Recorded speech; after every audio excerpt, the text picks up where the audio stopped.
Bismillahirrahmanirrahim. Assalamualaikum Ustaz. Waalaikumsalam. Apa tips cara meraih kesuksesan yang berkah di masa muda?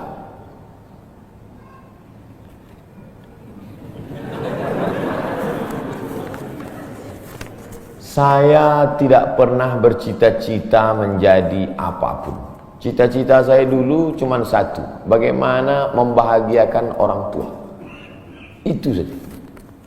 Ya Allah, aku sekolah, tak tahu dulu pulang mau jadi apa, yang penting bisa membahagiakan orang tua. Itu saja. Jadi setelah itu sampai, ya sudah, bisa menyenangkan hati orang tua, bisa, itu saja. Maka selalu saya sampaikan di kampus-kampus kepada mahasiswa, kalian kalau belum bisa membahagiakan orang tua, jangan menyusahkan orang tua. Ini kadang baru ngelihat namanya aja di HP dah kumat darah tinggi emaknya. Kalau belum bisa membahagiakan dia, jangan menyusahkan dia. Maka saya di Mesir 4 tahun tak pernah saya minta duit. Tiba-tiba udah sampai ke Mekah. Mak, aku udah di Mekah. Dari mana kau dapat ongkos? Ada tabunganku sikit-sikit. Pergi ke Mekah, kerja, pulang, bayar hutang. Jangan pernah menyusahkan orang tua. Oleh sebab itu cita-citanya yang pertama mencari ridha Allah. Ridha Allah fi ridhal walidain wa sukhutullah fi sukhutil walidain. Pulang saya ke kampung, saya mau beli tanah berapa meter, ternak lele, tanam cabai, daun ubi, malam mengajar ngaji. Cita-cita saya kecil aja. Tak ada cita-cita mau jadi ustadz viral disambut di airport, tak ada. Terus kata mak saya, masa kau S2 tinggal di kampung, pergilah ke kota. Akhirnya saya menghonor jadi dosen, siang jadi dosen, malam ceramah di masjid, direkam, diupload, khutbah diupload, like and share, akhirnya viral. Diusir beberapa kali, makin viral. Dibully, makin viral. Akhirnya yang membuli saya taubat sekarang. Ini orang makin dibully, makin viral. Udah kita diamin aja lah. Itu semua itu kerja kita atau kerja Allah? Kerja Allah. Kerjakan kerja kita, urusan Allah, biar Allah yang urus. Kita hidup ini sama macam bawa pancing. Kita tugas kita ambil bambu, pasang kail, cari cacing, letakkan. Masalah ikannya datang tak datang itu urusan Allah. Ini kadang banyak orang ngurus urusan Allah yang dia urus. Urusan Allah yang kau urus. Kata Allah, yang mendatangkan ikan ini urusan aku. 10 pancing pasang, itu urusan kita. Tarik pancing 1, cacingnya hilang. Cari pancing 1, kailnya hilang. Cari pancing 1, talinya hilang. Yang ke-10, bambunya hilang. Marahkah kita? Tidak. Karena urusan kita sudah selesai. Serahkan urusan Allah. Pulang ke rumah, rupanya Allah mau kasih kita bukan ikan mentah, tapi ikan masak. Banyak orang terlalu berpikir hidup ini kau buat saja urusanmu, urusan Allah. Urusanmu berangkat dari rumah kerja, masalah hasilnya urusan Allah. Berapa banyak orang bekerja tapi tak dapat apa-apa. Betul? Kalau sudah rezeki tak kemana. Tapi jangan gara-gara ini lalu bapak enggak kerja. Dibangunkan ibu besok pagi, bang, abang enggak kerja masuk kantor. Urusan Allah. Kalau ada suami ibu seperti itu, ibu jangan marah, biarkan aja. Nanti jam 12 dia bangun, dia lapar, dia tengok, mana makanan? Ibu jawab, urusan Allah. Harus ada usaha dan ikhtiar.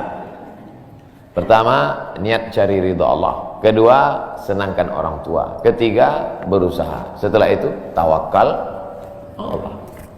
Hidup jangan susah. Hidup sudah susah, jangan bikin susah. Hidup sudah pahit, jangan minum kopi pahit. Apa hukumnya suami menyembunyikan uang dari istri?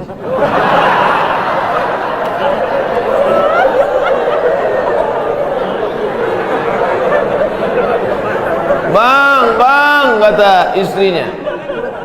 Bang, ini duit apa bang? Duit sial. Oh duit sial, udah kusembunyikan kau dapat juga.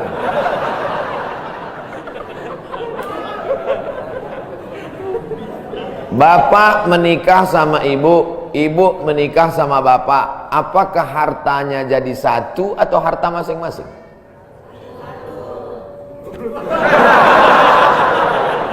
Mereka mau hartanya jadi satu dan bapak ketakutan. Itu yang saya baca. Sekarang kita baca ayatnya. Walakum nisfu ma taraka azwajukum illam yakul lahunna walad. Kalau istrimu meninggal kau dapat 50% hartanya kalau tidak ada anak.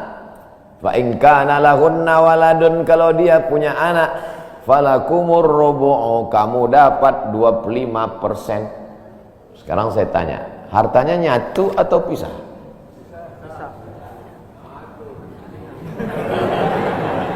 Memang kalau belum sarapan susah nangkap. Saya ulang sekali lagi. Walakum nisfu ma taraka azwajukum. Hai para suami, kamu dapat setengah harta istrimu kalau tidak ada anak. Fa in kana lahunna waladun, kalau ada anak kamu dapat 1/4. Artinya hartanya misah. Harta bapak beda, harta ibu beda. Ibu kerja, punya kebun, punya tanah, punya speedboat, itu harta dia. Bapak punya usaha, harta bapak. Meninggal ibu, 50% untuk bapak. Apa beda harta ibu dengan harta bapak? Di dalam harta bapak ada hak ibu, dalam harta ibu tidak ada hak bapak. Takbir. Saya ulang sekali lagi. Ibu menikah dengan bapak, bapak menikah dengan ibu, ibu bawa harta, bapak bawa harta. Bedanya apa? Dalam harta bapak ada hak ibu, dalam harta ibu tidak ada hak bapak. Kenapa dalam harta bapak ada hak ibu? Karena bapak wajib memberi nafkah. Kewajiban bapak 5. Pertama, kasih makan. Kedua, kasih pakaian. Ketiga, kasih tempat tinggal. Keempat, kasih pendidikan. Kelima, kasih perhatian. Lebih dari yang ini, itu bukan milik mereka lagi. Jelas? Ini ada sekarang suami setelah menikah, pas dilihat surat apa semua, tak ada punya dia. Semua atas nama istrinya. Ini orang kalau meninggal ini tidak kena azab kubur, karena di dunia sudah terlalu azab dengan istrinya. Dari yang saya sampaikan ini jelas tentang pembagian batasan-batasan harta, jelas? Jelas. Jadi tidak serta-merta setelah menikah, jangan mau anak perempuan kita ditipu laki-laki. Istriku, mana surat mobilmu, mana surat tanahmu, tadi kita sudah akad nikah, semua hartamu, milikku, surgamu di bawah tapak kakiku. Tidak begitu. Makanya laki-laki harus ngerti, perempuan juga harus paham. Kalau tidak, sedang main bola aja ada aturannya, statuta. Kalau tidak akan hancur. Tapi insya Allah jelas. Pak Ustadz minta tolong doakan ibu saya, sudah lama sakit. Nanti kita doakan di akhir majelis. Bukan cuma ibu bapak, ibu-ibu semua kita doakan. Bagaimana niatnya doanya? Bagaimana niatnya doanya mandi taubat? Nawaitu, aku berniat ghuslat taubat, mandi taubat. Saya nggak bisa bahasa Arab Pak Ustaz, bahasa Indonesia, bahasa Makassar, bahasa Jawa, bahasa Batak, bahasa Mandailing, bahasa Aceh. Saya niat mandi taubat karena Allah Ta'ala. Bagaimana cara mandinya Pak Ustaz? Seperti mandi wajib, basah dari ujung rambut sampai ke ujung kaki. Di mana mandinya Pak Ustaz? Di laut bisa. Kolaka ini 30% saja daratan Pak Ustaz, yang 70 adalah lautan. Nah, mandi di laut. Apalagi kalau sampai ke tengah laut, bukan cuma dosanya hilang, orangnya hilang sekali. Mandi taubat. Setelah mandi taubat, solat sunat taubat. Usolli sunnatat taubat raka'ataini lillahi ta'ala. Ayatnya bebas. Ayat apa yang paling panjang? Hafal kau amma yatasaalun? Tidak. Wadduha? Tidak. Kulhu? Hafal apa aja kulhu. Di sujud terakhir banyak berdoa. Berapa kali solat sunat taubat sehari? Sebanyak-banyaknya. Kami dulu dipesankan guru kami, pagi sholat sunat taubat, siang sholat sunat taubat, petang sholat sunat taubat, sebanyak-banyaknya sholat sunat taubat, sholat sunat taubat, sholat sunat taubat, sholat sunat taubat. Usolli sunat taubat raka'atain lillahi ta'ala. Ma min muslimin yudhnibu dzamban, ada orang yang silap salah berbuat dosa, summa yatatahhar, bersuci, berwudu, mandi, taubat, summa yusolli raka'ataini, sholat sunat 2 rakaat, summa yastaghfirullah, minta ampun kepada Allah, illa ghafarallahu lah, Allah mengampunkan dosa-dosanya. Bulan Rajab banyak-banyak taubat, bulan Sya'ban tingkatkan ke taubat, masuk ke dalam bulan Ramadan insyaallah mendapatkan Lailatul Qadri khairum min alfi syahr. Semoga Ustaz senantiasa diberikan Allah kesehatan, amin. Saya dari Medan. Ada juga orang kampung saya di sini. Bagaimana cara bakti seorang anak, cara membahagiakan orang tua berjarak jauh dengan kita, sedangkan bertemu dekat bersama orang tua mungkin hanya 1 tahun sekali, Idul Fitri saja, karena harus bekerja di PT Antam Tbk Sulawesi Tenggara. Ada sesuatu yang tak bisa kita bayar dengan uang, tak bisa dibayar dengan uang. Yang bisa merasakan ini orang yang orang tuanya sudah meninggal, yang masih hidup tak bisa. Lam ya'rif man lam yadhuq, yang tak pernah merasakannya tak bisa menceritakannya, karena tak bisa dirasakan. Setelah orang tua itu tak ada, barulah kita rasa dunia ini hampa, tak ada gunanya. Duit itu tak ada gunanya, mobil itu tak ada gunanya, rumah itu tak ada gunanya, apapun tak ada gunanya. Waktu dapat saya gelar doktor dari Sudan, pulang saya ke rumah, tak ada gunanya, tak bisa lagi diceritakan. Dulu apapun yang dapat diceritakan, mak, aku dapat sorban dari mak, aku dapat peci. Setelah pulang tadi, pulang dari Brunei dapat gelar visiting profesor di Universitas Islam Sultan Syarif Ali, tak ada gunanya, hampa. Paling-paling ditulis di baleho aja, profesor, doktor.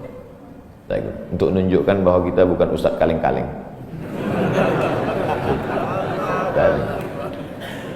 Nanti setelah dia tidak ada, barulah kau cari mana kain yang pernah dia pakai dulu, mana sajadah yang dulu dia pakai waktu sholat, di mana dia dulu sering duduk. Bekas tempat duduknya aja pun bisa menghilangkan rindu. Bekas tempat dia duduk dulu, tempat dia duduk makan kacang sambil minum teh, duduk kau di situ bisa menghilangkan rindu. Quran yang dia baca dulu lengkap dengan rehalnya, bangun kau tengah malam, kau bentang sajadah, duduk kau di situ, kau buka Quran yang dia baca dulu, hilang rindu. Tapi setelah dia tak ada, makanya mumpung dia masih ada, ciumlah tangannya, peluklah badannya, ciumlah keningnya. Kalau kau ada duit, kirimlah. Tak bisa, karena cari makan jauh Pak Ustaz, mesti terbang dari Sumatera sampai kemari. Apa boleh buat? Memang begitu kondisi ekonomi kita sekarang. Allah tidak marah, tapi kalau kau mampu, kirimlah. Siapa orang yang kira-kira bisa digaji, dibayar untuk memasakkan dia di rumah? Berkirimlah. Karena sampai masanya nanti duit yang banyak itu tidak ada gunanya. Sebanyak apapun kau simpan, tak ada rasanya lagi, hampa, tak ada gunanya. Maka mumpung dia masih ada, Idul Fitri paksa-paksakanlah pulang. Mahal tiket pesawat, tabunglah, teleponlah. Masih ada dia menyambut teleponmu, berikan HP yang kira-kira lama dia pakai, tinggalkan. Mak, ini chargernya, ini handphonenya, ini baterainya, persiapan kalau rusak pasangkan di sini. Nanti kalau aku telepon, sampai masanya nanti handphonenya berbunyi tapi tak ada yang mengangkat.